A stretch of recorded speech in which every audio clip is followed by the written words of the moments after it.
자, 오늘 은혜 받으실 하나님 말씀 우리 봉독할 텐데요. 우리 주보에 제가 네 구절만 뽑아놨습니다. 그래서 우리 주보에 나와 있는 1절, 2절, 5절과 12절을 우리가 같이 봉독하겠습니다. 우리 하나님 말씀 받으실 때 우리 다 같이 일어나셔서 하나님 말씀 같이 봉독하겠습니다. 창세기 22장 1절, 2절, 5절, 12절에 있는 말씀, 제가 한 절 읽고 여러분들이 한 절 읽고 그런 식으로 교독하겠습니다. 이런 일이 있은 지 얼마 뒤에 하나님이 아브라함을 시험해 보시려고 그를 부르셨다. 아브라함아 하고 부르시니 아브라함은 예, 여기에 있습니다 하고 대답하였다.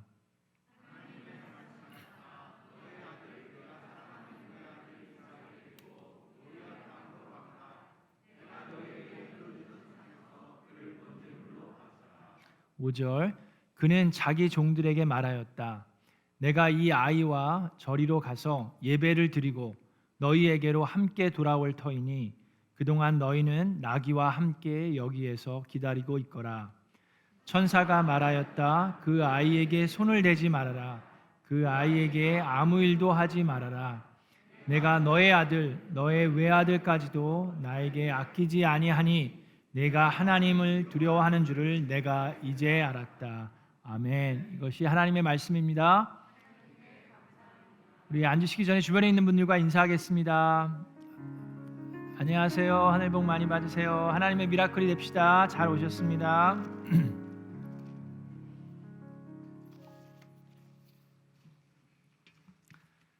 자, 오늘 본문 말씀이 창세기 22장은 인류의 역사상 하나님께서 사람에게 하신 시험 중에 가장 중요하고 또 가장 어려운 시험이라고 말할 수 있습니다. 바로 우리가 아는 믿음의 조상 아브라함이 그의 아들, 그의 외아들, 사랑하는 이삭을 번제물로 바치게 되는 장면입니다. 자, 우리는 아브라함을 택하신 이유에 대해서 우리 창세기를 공부하면서 함께 배웠습니다.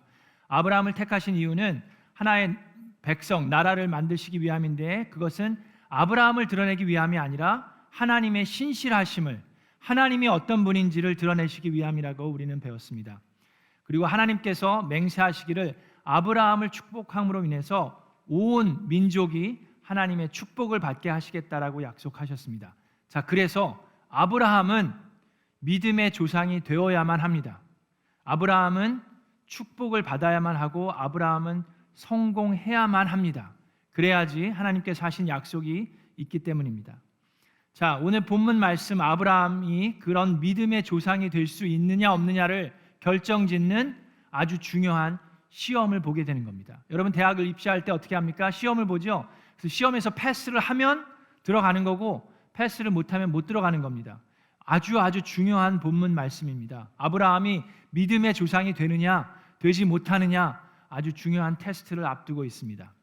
자, 그랬을 때 22장 1절에 이런 일이 있은 지 얼마 뒤에 라고 이야기를 합니다. 여기서 얘기하는 이런 일들은 어떤 일들입니까? 창세기 12장에 하나님께서 아브라함을 처음으로 부르셨을 때 아브라함은 75세였습니다. 그때는 아브라함이 믿음이 그렇게 많지 않았어요.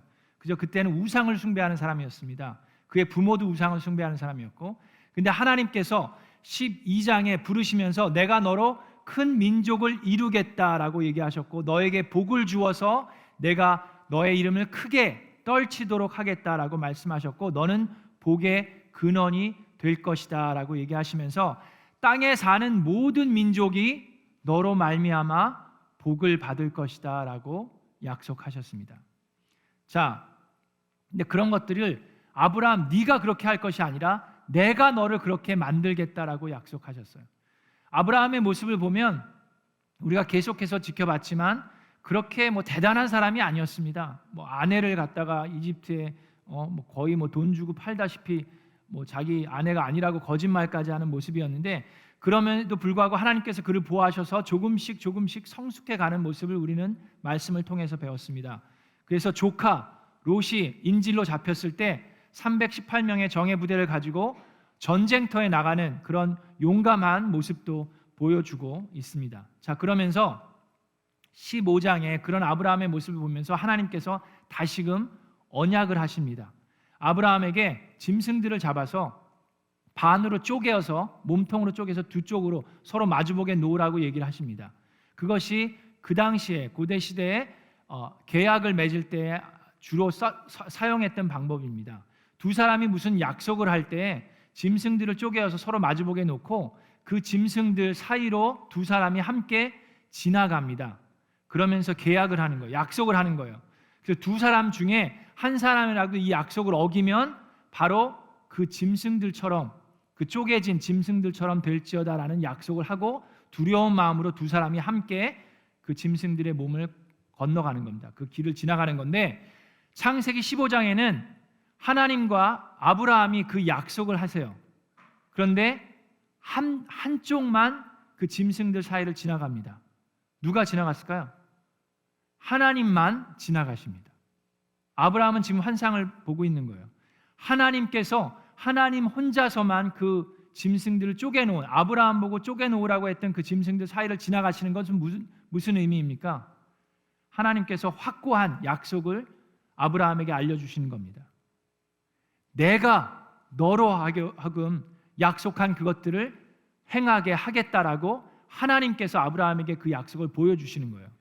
그것은 놀라운 일입니다. 하나님께서 내가 만약에 약속을 지키지 않으면 너희들이 하는 것처럼 내가 이 짐승들처럼 쪼개어지는 한이 있더라도 내가 이 약속을 반드시 지키겠다라고 하나님께서 아브라함에게 하시는 약속입니다.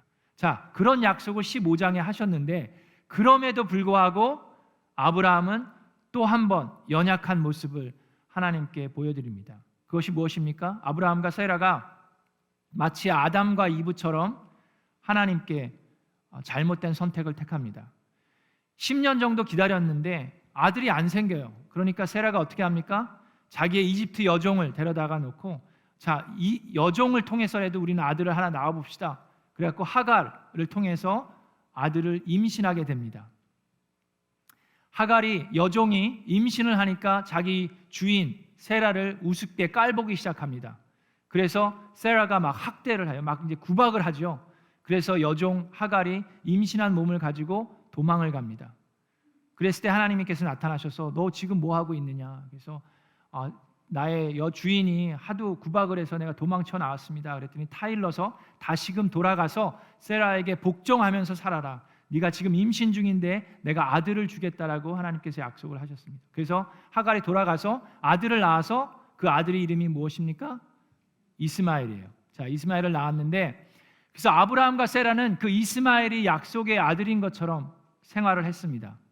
그럼 좀 평화롭게 사는가 했더니 아브라함이 99세가 됐을 때 어떤 일이 일어났습니까? 하나님께서 다시 나타나셔서 내가 너로 하여금 너와 세라의 몸을 통해서 약속된 아들을 주겠다라고 얘기를 하십니다. 자, 그때 이제 아브라함도 웃고 뭐 세라도 웃죠. 어떻게 제가 지금 나이가 몇인데 무슨 아들을 낳습니까? 그냥 이스마엘이나 좀 축복해 주십시오. 그랬더니 하나님께서 아니다. 이스마엘이 아니라 내가 약속의 아들을 주겠다라고 얘기를 하십니다. 자, 그러면서 할례를 하게 하고, 자, 그리고 그 말씀하신 게 99살이었는데 아브라함이 정말 1년 뒤에 아브라함과 세라가 아들을 낳게 됩니다. 그것이 하나님께서 약속하신 그 아들 이삭입니다. 그리고 이제 세라가 이제 모유를 수유하고 젖을 뗄 때가 돼서 정말 잔치를 벌입니다. 큰 잔치를 벌여서 이렇게 즐겁게 하고 있는데 이 하갈과 이스마엘이 그 어린 이삭을 놀리는 모습을 이 세라가 보게 됩니다. 그래서 어떻게 됩니까? 이 세라가 가만히 있을 분이 아니죠. 그래서 내쫓습니다. 그러니까 아브라함은 또 이스마엘도 지난 13년 동안 14년 동안 키워온 아들인데 그걸 내쫓는다는 게 너무나도 괴로웠습니다. 그랬을 때 하나님께서 나타나셔서 자, 세라의 말대로 그냥 해도 괜찮다. 내가 케어하겠다라고 얘기를 하십니다. 그래서 먹을 것 조금이랑 물 한 포대를 주고 하갈하고 이스마엘을 아브라함은 내쫓습니다. 하갈과 이스마엘은 사막에서 거의 죽을 뻔했지만 하나님께서 하갈의 울음소리를 들으시고 아이의 울음소리를 들으시고 그를 살려주시고 그로 하여금 또 결혼해서 계속해서 살게 하시지만 나중에는 이삭과 적대시되는 관계로 살아가게 됩니다. 자, 이런 일들이 다 있은 이후에, 이런 일이 있은 지 얼마 뒤에 하나님이 아브라함을 시험해 보시려고 나타나신 겁니다. 자, 이런 일들이 다 아브라함에게 있었어요. 그리고 몇 년이 지난 겁니다. 자, 그랬을 때 여기서 중요한 말씀이 있습니다. 하나님께서 아브라함을 어떻게 하시려고요? 시험해 보셨다라고 이야기를 하십니다. 자, 여기서 중요한 단어가 이 시험이라는 단어입니다. 자, 하나님께서 우리 인간들을 시험해 보시는 때가 있습니까? 없습니까? 있습니다. 자, 그런데 우리가 알아야 하는 것은 하나님께서 인간들을 시험해 보는 그 이유는 무엇입니까? 여러분 여기 간지를 보시면 제가 시험과, 그러니까 한국말로는 다 시험이에요. 템테이션도 시험이고 테스팅도 시험이죠. 그런데 템테이션과 테스팅은 큰 차이가 있습니다. 그렇죠? 자, 템테이션은 누가 하는 겁니까? 사탄과 마귀가 그 출처가 사탄과 마귀예요. 근데 그것을 하는 이유는 무엇입니까? 목적이 뭐예요? 우리로 하여금 넘어뜨리기 위함입니다. 벌을 주기 위함이에요. 우리를 유혹해서 죄를 짓게 하는 것이 템테이션의 목적입니다. 자, 그런데 테스팅, 하나님께서 하시는 이 테스팅의 목적은 무엇입니까? 하나님께서 테스트를 해서 우리를 벌 주려고 하는 겁니까? 지금 아브라함을 벌 주려고 하는 거예요? 그렇지 않습니다. 아브라함에게 도리어 상을 주려고 하는 겁니다. 인내를 낳아서 완전하고 성숙한 사람이 되게 하는 것입니다. 자, 야고보서 1장 13절에 하나님께서는 악에게 시험을 받지도 않으시고 시험하지도 않으신다라고 말씀하십니다. 자, 여기서 얘기하는 시험은 뭐예요? 템팅이에요. 그죠? 템테이션 하는 거예요. 하나님은 우리를 템트하지 않으십니다. 우리로 하여금 넘어뜨리고 죄를 짓게 하시기를 원하시는 게 아닙니다. 우리를 벌 주시기 위함이 아니라 하나님께서 하시는 테스팅은 우리를 성숙하게 만드시기 위함입니다. 자, 그런데 또 한 가지 중요한 것은요, 템테이션도 있고, 자, 템테이션은 누가 한다고요? 사탄과 마귀가 우리를 넘어뜨리기 위해서 하죠. 하나님은 우리를 가끔씩 테스트한다고 그랬죠. 우리에게 상 주시기 위해서. 자, 그런데 템테이션도 아니고 테스팅도 아닌 게 있어요. 그건 뭡니까? 그건 우리가 하는 거예요. 인간들이. 자, 오늘 이야기 중에서 아브라함과 세라가 했던 일이 뭡니까? 세라가 여종 하갈을 통해서 아들을 낳게 했죠. 그것은 사탄이 한 겁니까? 하나님이 하신 거예요? 세라와 아브라함이 한 거예요. 그죠? 자, 아담과 이브는 사탄이 템트를 했죠. 그렇죠? 그렇지만 아브라함과 이브는 본인들이 결정을 한 겁니다. 자, 우리가 살아가면서 그럴 때가 많이 있습니다. 우리가 살아가면서 어떤 경우에는 사탄과 마귀가 여러분들을 시험할 때가 있어요. 넘어뜨리려고, 괴롭히려고, 벌 주려고, 하나님 앞에 죄 짓게 하려고.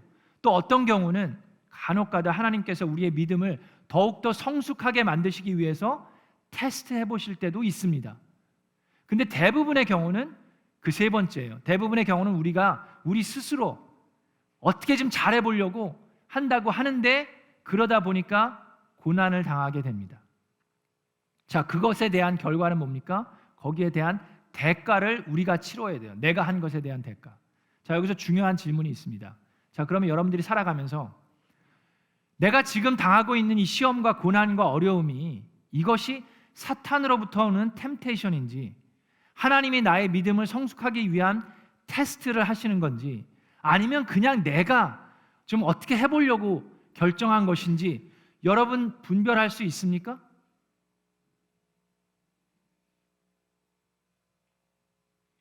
분별하기 어려워요. 많은 경우 우리는 알 수가 없습니다. 나중에 가서 알 수 있을지언정. 자, 그러면 우리는 뭘 해야 됩니까? 내가 시험을 지금 어려움이 있어요. 내 삶 가운데 지금 어려운 고난이 있는데 이것이 사탄에게 오는 것인지 하나님이 하시는 건지 내가 그냥 하는 건지 알지 못하더라도 우리가 할 수 있는 것이 있을 뿐만 아니라 우리가 해야 하는 것이 있습니다.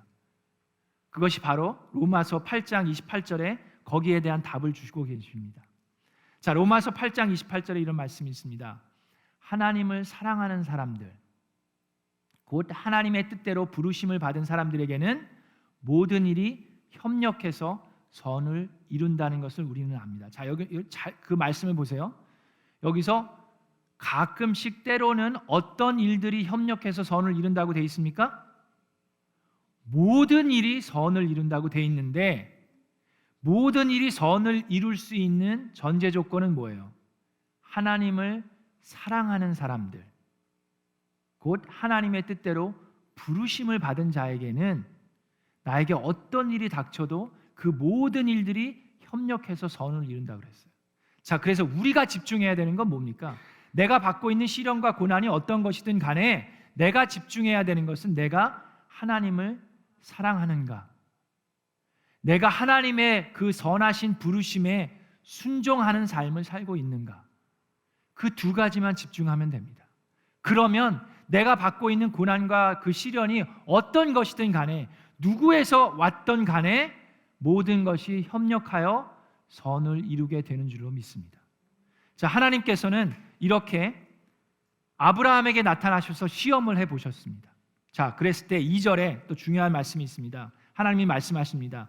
너의 아들, 내가 사랑하는 외아들 이삭을 데리고 떠나라 라고 얘기를 하시는데, 자, 일단 왜 외아들입니까? 이스마엘이 있잖아요. 아들이 하나 더 있어요, 그죠? 근데 이미 이스마엘은 떠나 보냈어요. 하나님께서 하신 약속의 아들은 누구입니까? 하나밖에 없어요. 이삭밖에 없습니다. 자, 하나님께서 3번이나 반복해서 얘기하십니다. 너의 아들, 너의 사랑하는 외아들 이삭이라고 확실하게 하나님께서 강조해서 말씀을 하시는데, 자, 여기서 한글로는 데리고 떠나라고 얘기하는데 영어로는 take라고 얘기죠. Take your son이라고 얘기하는데, 자, 여기서 중요한 말씀이 있습니다. 자, 이 히브리 원어에 여기서 나오는 그 take에는 조사가 붙습니다. 나라는 조사가 붙는데, 그 나라는 조사는 성경에 뭐 60번이 넘는 아주 많은 경우 쓰여지지만 사람에게, 하나님께서 사람에게 말씀하실 때는 구약 성경 전체에 5번밖에 나오지 않습니다. 자, 근데 그 조사 나가 붙었을 때는 그 take라는 그 말이 어떤 얘기가 들어가냐면 please, 영어로 그 제발이라는 그 단어의 말이 포함되어 있습니다. 자, 근데 우리가 들을 때 하나님께서 아브라함에게 명령을 하시는데, 야, take your son 그렇게 얘기하는데 무슨 하나님께서 무슨 사람한테 제발이라는 얘기를 하느냐라고 생각할 수 있습니다. 자, 그런데 그 5번의 인시던트를 보면은요, 하나님께서 그 사람에게 명령하실 때 왜 이 조사를 붙이시냐 하면, 그 하나님께서 명령하시는 그 명령이 얼마나 그 사람에게 중요한 결정이고 결코 쉬운 결정이 아니라는 것을 하나님께서 알고 계시기 때문입니다. 그래서 하나님께서 그 사람에게 그냥 제발 좀 이것 좀 해줘가 아니라 네가 얼마나 힘든 결정을 하고 있는지를 내가 이해하고 알고 있다라고 하나님께서는 얘기하고 계신 거예요. 그래서 please take your son, your only son, the son that you love. 네가 사랑하는 그 외아들을 데리고 떠나라고 얘기하십니다. 자, 그랬을 때 여기서 또 중요한 게요, 어떤 아들을 데리고 떠나라고요? 너의 외아들. 어떤 아들이요? 네가 사랑하는 아들이라고 나와 있습니다. 성경 전체에서 사랑이라는 단어가 바로 여기 처음 나옵니다. 성경에서 처음 그 새로운 단어가 나온다는 것은 아주 중요한 의미를 가지고 있습니다. 내가 사랑하는 아들이라고 얘기를 하시는데, 히브리 원어에 있는 그 사랑이란 단어는 우리 헬라어는 여러 가지 사랑의 언어가 있잖아요. 다른 의미가 있는 게 아니라 그냥 사랑이라는 의미를 가지고 있지만, 자, 이 구약이 헬라어로 번역된 그 70인역에는 이 사랑이라는 단어를 어떤 단어로 번역했을까요? 자, 아버지가 아들을 사랑하는 사랑이라는 단어예요. 그죠? 그래서 그 헬라어에 보면 여러 가지 사랑이 있습니다. 뭐 아가페 사랑도 있고 뭐 에로스 사랑도 있고 여러 가지 사랑이 있는데, 여기서 사용한 그 사랑은 아버지가 아들을 사랑하는 그 가족 간의 사랑을 쓰지 않고 아가페 사랑을 사용했습니다. 내가 아가페하는 아들, 그 외아들을 데리고 떠나라고 얘기합니다. 왜 하나님께서 그런 말씀을 하셨을까요? 아브라함이 이삭을 드리는 것은 바로 하나님께서 그의 외아들 예수 그리스도를 드리는 것을 예표하고 있습니다. 하나님께서는 아브라함이 어떤 마음이었는지 잘 알고 계셨어요. 내가 그토록 사랑하는 너의 유일한 아들을 드리라고 아브라함에게 이야기하십니다. 그것은 인간이 받을 수 있는 그 어떠한 시험보다도 가장 어렵고 중요한 시험입니다. 여러분, 그렇게 사랑하는 아들을 드리는 것이 제사입니다. 그것이 헌신이에요. 그것이 sacrifice입니다. 여러분, 희생은 사랑하는 것을 더 사랑하는 분을 위해서 드리는 것이 희생입니다. sacrifice는 저도 이거는 오래전에 제가 어디서 읽은 그 문구절인데 sacrifice is giving something that you love for someone that you love even more. 그게 희생이에요. 하나님께서는 그렇게 하셨어요. 가장 사랑하는 유일한 아들을 우리를 위해 희생하셨습니다. 자, 저와 여러분은 어떻습니까? 여러분은 하나님께 어떤 것을 드립니까? 먹다 남은 거 가지고 옵니까? 아니면 우리가 사랑하는 것들을 가지고 하나님께 드립니까? 여러분들의 소중한 시간, 여러분들의 소중한 물질, 여러분들의 소중한 삶, 하나님 앞에 드리는 것이 희생을 요구하고 있습니까? 아니면 내가 편한 법리 안에서만 하나님께 나아가고 있습니까? 아브라함은 그런 희생을 하나님께 요구받았고 거기에 순종함으로 모리아 산으로 떠납니다. 자, 3절에 아침 일찍 데리고 떠나죠. 참 아침 일찍 간 것도 참 지혜로운 것 같아요. 세라가 일어나가지고 당신 어디가? 아들이랑? 그렇게 물어봤으면 아브라함이 어떻게 됐을까요? 우리 아들 희생제물로 바치러 가. 그러면 세라가 참 그래? 나도 갈까? 그랬을까요? 아침 일찍 아무 말 안 하고 아들과 두 종과 함께 그 3일이나 거치는 그 여정을 떠납니다. 자, 여러분 생각해 보세요. 아버지의 마음으로서 아들을 희생하기 위해서 3일 동안 거쳐서 그 아들과 같이 여행을 떠납니다. 그 마음이 어땠을까요? 내가 사랑하는 그 누구보다도 그 무엇보다도 사랑하는 내 아들을 그 3일을 떠나면서 하나님, 제가 혹시 지금 꿈을 꾸고 있는 건 아닙니까? 하나님, 빨리 마음을 그냥 바꾸실 거면 지금 알려주셔도 됩니다. 하루가 지나고 이틀이 지나고 3일이 돼서 도착했어요. 자, 그리고 나서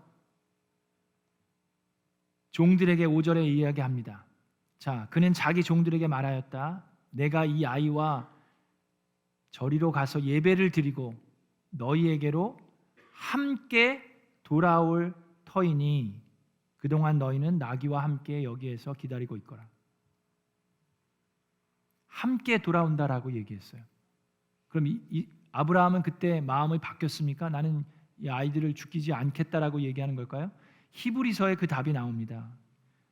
참 재미있는 것이 히브리서에 이 믿음에 대해서 많이 답을 주고 있는데 히브리서 11장 19절에 하나님께서는 이삭을 죽은 사람들 가운데서도 되살리실 수 있다라고 아브라함은 생각했던 거라고 얘기합니다. 그래서 비유하자면 아브라함은 이삭을 죽은 사람들 가운데서 되받은 것이다 라고 얘기합니다.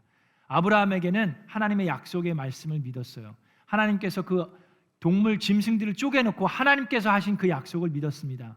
반드시 이 아들을 통해서 민족을 만들겠다라는 그 말씀을 믿었기 때문에 내가 이 아들을 희생제물로 드려도 하나님께서 다시금 살려주실 거라는 믿음을 가지고 이 아들과 이제 종들은 여기다 놔두고 이제 산으로 올라갑니다.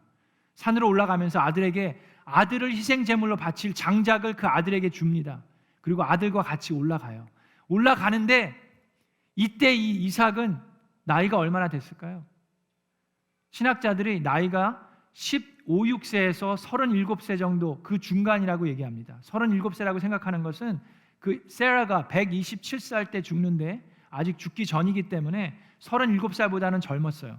근데 아직 어린 아이는 아닙니다. 왜요? 3일의 여정을 같이 갈 수 있는 나이였고 장작을 자기가 들고 갈 수 있는 나이였고 아버지와 함께 리즌할 수 있는 나이였습니다. 얼마가 지난 뒤에 그 얼마가 지난 그 뒤라는 시간은 하나님께서 바로 이것을 준비시킨 시간입니다. 아브라함과 아들 이삭이 그 산으로 올라가는데 이삭이 아버지에게 질문을 합니다. 그냥 조용히 좀 가지. 아버지에게 질문을 합니다. 아버지, 7절에 나옵니다. 아버지 하고 부르자 아브라함이 얘야 왜 그러느냐 하고 대답하였다. 이삭이 물었다. 불과 장작은 여기에 있습니다마는 번제로 바칠 어린 양은 어디에 있습니까?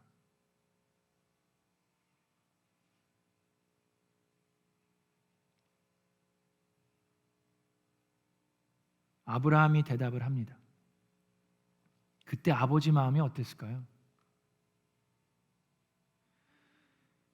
근데 지혜롭게 아브라함은 대답합니다. 얘야, 번제로 바칠 어린 양은 하나님이 손수 마련하여 주실 것이다. 하지만 그때 아브라함은 하나님께서 양을 준비해 놓으셨던 것을 알지 못했습니다.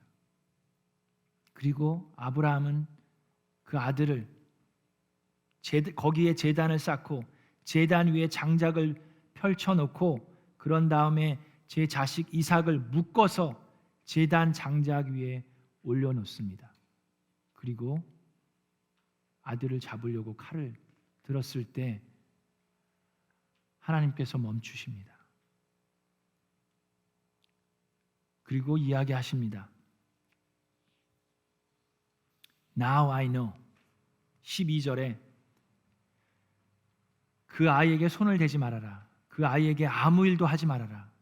내가 너의 아들, 너의 외아들까지도 나에게 아끼지 아니하니 내가 하나님을 두려워하는 줄을 내가 이제 알았다라고 얘기합니다. 하나님께서는 모든 것을 알고 계신 분이기 때문에 아브라함이 이렇게 할 거라는 걸 모르셨을까요? 아셨겠죠. 근데 여기서 알다라는 단어는 무슨 뜻을 얘기합니까? 여기서 이제 내가 알았다라고 하신 그 야다라는 단어는 내가 경험을 통해서, 내가 눈으로 봄으로 인해서 경험을 통해서 알았다는 얘기입니다. 그냥 머리로서 짐작해서 알았던 것이 아니라 내가 눈을 통해서 목격함으로 경험을 통해서 내가 이제는 알았다라고 얘기하시는 겁니다. 여러분, 저와 여러분의 믿음은 어떻습니까? 여러분의 믿음, 하나님께 얘기하실 때 하나님, you know I am a believer. You know I believe in you. 우리는 그렇게 얘기합니다. 하나님, 저의 믿음을 아시죠? 근데 여러분의 믿음을 하나님께 보여드린 적이 있습니까? 하나님께서 여러분의 믿음을 보신 적이 있습니까? 우리 삶 가운데, 저와 여러분의 삶 가운데 하나님, 제가 하나님을 믿는 것 아시지요? 라고 얘기하는 것이 아니라 하나님, 하나님을 믿는 나의 믿음을 보셨지요? 라고 이야기할 수 있는 저와 여러분 되기를 주님의 이름으로 축원합니다. 하나님은 이제 아브라함의 믿음을 눈을 통해서 보심으로 알게 되셨습니다. 여러분, 저는 이 말씀을 묵상하면서 그 아버지의 마음 무척 힘들었는데 그러면서 이삭의 마음도 한번 보게 되었습니다. 누구의 믿음이 얼마나 더 큰지 잘 모르겠어요. 자기의 사랑하는 아들을 아끼지 않고 바치겠다라고 하는 그 약속의 말씀을 믿는 그 아버지 아브라함의 믿음도 크지만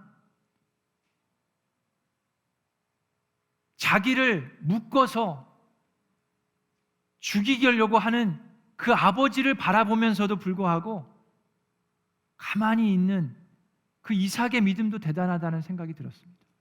저는 이 일이 있은 지 얼마 뒤에라는 것이 아브라함만 준비시키신 것이 아니라 이삭도 준비시키셨다라고 믿습니다. 그 시간 동안 15년, 16년이든 그 얼마 동안의 시간 동안 아브라함은 이삭을 그 누구보다도 사랑했습니다. 그 사랑으로 인해서 이삭의 마음속에 아버지를 신뢰하는 마음이 생겼습니다. 얼만큼 신뢰했습니까? 자기의 목숨을 맡길 정도로 신뢰하는 마음이 이삭의 마음에는 쌓여 있었어요. 여러분, 많은 아버지들은 자녀를 위해서 목숨을 내놓을 거라고 이야기합니다. 그런데 얼마나 많은 자녀들이 자기의 목숨을 맡길 정도로 아버지들을 신뢰하고 있을까요?